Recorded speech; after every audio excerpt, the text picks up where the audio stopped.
the management of the equitable allocation framework can do with a timely and more efficient administration. Delays in disbursing allocation to counties have tremendous negative effects which cascade all the way to the households at grassroots level, leading to poor outcomes in many sectors. There is no excuse for this, and we simply have to do better. As has been said here evidently, and as I made a commitment, there are three fundamental issues that inform this particular assertion. Number one, we made a commitment that we are going to analyze and frame all the remaining functions that are still being discharged by national government and transfer them to the counties. I am very happy that between the national government and the transition, the committee that is responsible for that job and the other stakeholders, we have finally agreed on the functions that should be transferred. An analysis is going on the funding that will accompany the transfer of those functions. And I am told that in the next 60 days, we should be able to transfer all the remaining functions to our counties. Number two, as was said by the Council of the Chair of the Council of Governors, being a strong believer in devolution and having made a commitment that we will do what is possible to make sure that we try to the extent possible to keep to the timelines of disbursing money that is due to counties. Two things have happened. Unlike last financial year, where we crossed the year with about 30 billion due to counties, this year, I did make sure that every cent that was meant for counties was paid before we closed the books for last year. And again, we have paid the July allocation on time.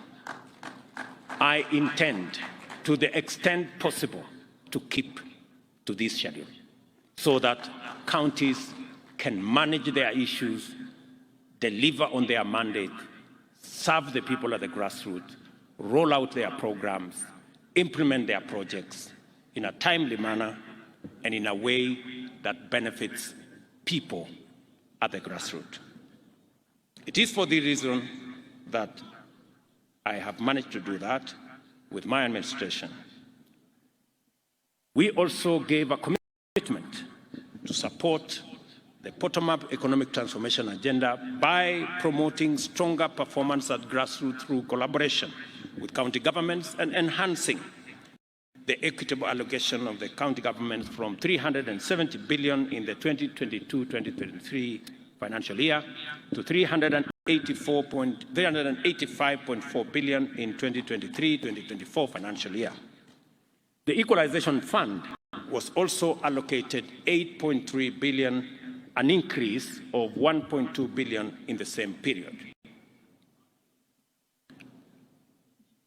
We made a firm commitment to the people of Kenya to strengthen devolution by implementing specific interventions. First, we undertook to transfer all the functions, as I have said.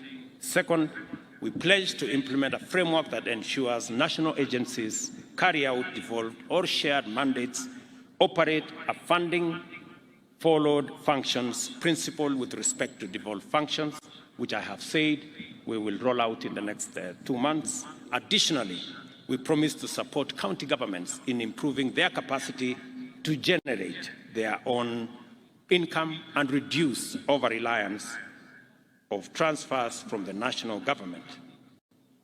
I will speak to that later. Further, we vowed to ensure that shareable revenue is transferred to counties in a timely and predictable manner and in accordance with the law. Finally, we undertook to transfer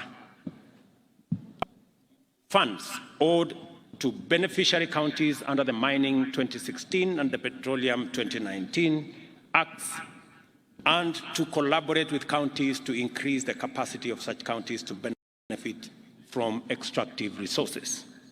Money that I have instructed to be disbursed this year.